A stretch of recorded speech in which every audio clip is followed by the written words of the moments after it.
है और ये प्राण स्थिर है और इस जीवन नया को चला रहा है। ये अचंभे की बात है, नहीं तो कभी भी रात्रि में भी जा सकता है, लेकिन जा नहीं रहा। ये प्रभु की दया है। तो महाराज श्री कहते हैं, जन दरिया निज नाम बिना सभी काल को चार, सभी काल का डाव लगेगा। आचार्य श्री ने त्रिलोकी के बारे में भी बता दिया है। सुर्ग मृत पाताल कहा, तीन लोग विस्तार,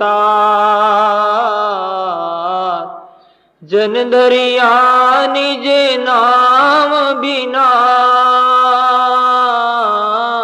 जन दरिया निज नाम बिना, सभी काल को चार, सभी काल को चार। बोलो राम।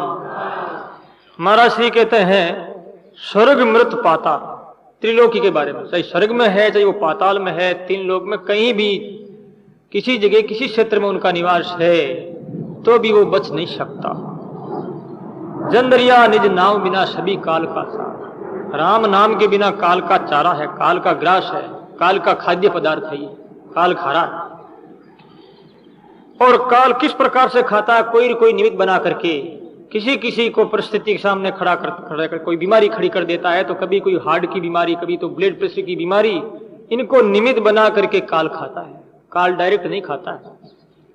एक बार की बात, एक पंडित अपने घर में अपनी स्त्री और बच्चों को ऐसे सोए हुए थे, इतने में पंडित जी को जाग आ गई। तो पंडित को बड़ा आश्चर्य हुआ, क्या देखता पंडित जी, कोई सर्प उतरा नीचे से, उतर करके पंडित की स्त्री और पंडित के बच्चे तीनों को वो खा गया।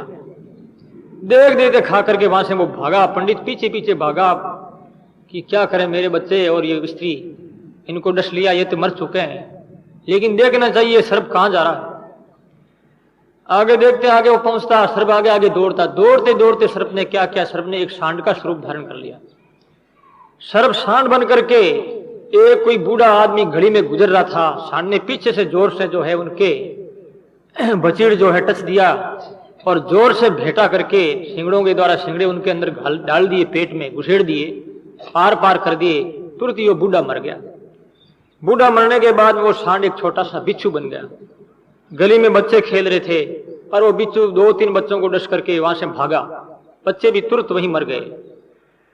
और बिच्छू भाग करके एक सुंदर स्त्री का स्वरूप धारण किया। उसने स्त्री का स्वरूप धारण करके जैसे कोई स्वर्ग की अप्सराएं हो ऐसा सुंदर स्वरूप धारण किया। एक बगीचे में वो ठहर जाती है। इतने में 2 सिपाही सगे भाई छुट्टी में अपने गांव जा रहे थे, प्यास लगी थी, बगीचे में आए पानी पीने के लिए। उस सुंदर युवती योड़ा को देख करके उनका मन ललचाया कि हम दोनों ही कंवारे हैं तो इनके साथ में शादी कर लें तो अच्छा रहे।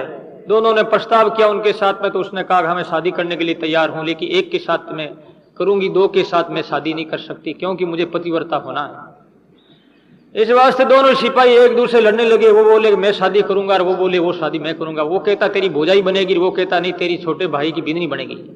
झगड़ा हो गया भयंकर और एक दूसरे तलवार चलाने लगे। दोनों की एक दूसरे की तलवार एक ही साथ दोनों की गर्दन कट गई और दोनों ही धराशायी यानी मृत्यु को प्राप्त हो गए, मर गए। उसके बाद में वो औरत वहां से रवाना हुई है। रवाना होकर के एक नदी के किनारे जो नाव में हजारों की संख्या में आदमी बैठे हुए थे, सर्प बन गई और सर्प बन करके वो नाव के ऊपर चढ़ता है। सर्प चढ़ते ही नाव के लोग बैठे हुए एक किनारे दौड़ करके एक किनारे पर आ गए। अरे रब सर्प खा जाएगा, सर्प खा जाएगा। भयभीत होकर के किनारे पर आते ही नाव उल्ट गई और सारे के सारे आदमी नदी में डूब गए। वो पंडित देख रहा था ये क्या लीला हो रही है। उसके बाद में वो सर्प देवता जो वहां से नदी से वापस निकल करके एक सुंदर ज्योतिषी का स्वरूप धारण करके, बढ़िया सुंदर ज्योतिषी पंडित का रूप धारण किया हुआ प्रकट होकर के जाने लगा। उसके पीछे पीछे बेचारा वो पंडित दौड़ करके उस ज्योतिषी को नमस्कार किया कि महाराज नमस्कार करता हूं, आप हो कौन? जो अभी अभी लीला मैंने देखी है, मेरे बच्चे मर गए, मेरी स्त्री और बिच्छू बन करके आपने बच्चों को मारा, सांड बन करके बूढ़े को मार दिया आपने, और उसके बाद 2 सिपाहियों को भाइयों की हत्या भी। मृत्यु किस रूप में कैसे आती है इसका कोई अंदाज नहीं लगा सकता। लोग कहते हैं कि ये मृत्यु आई, हार्ट अटैक हो गया, कोई कहते हैं ब्लड प्रेशर हो गया, कोई कहते हैं इनके कैंसर की बीमारी होगी। बीमारी क्या होगी? ये तो मृत्यु थी। मृत्यु ने अपना रूप परिवर्तन किया था, जैसे कभी बिच्छू तो कभी सर्प, कभी क्या। मृत्यु रूप परिवर्तन करती रहती है, निमित्त दूसरों को बनाती है, लेकिन मारने वाली वही है। इस वास्ते कोई भी आदमी कभी भी किसी हालत में इस मृत्यु लोक में बच नहीं सकता। इस वास्ते इस लोक का नाम है मृत्यु लोक। यानी इनमें रहने वाले क्या है? इसमें रहने वाले कौन है? मरने वाले।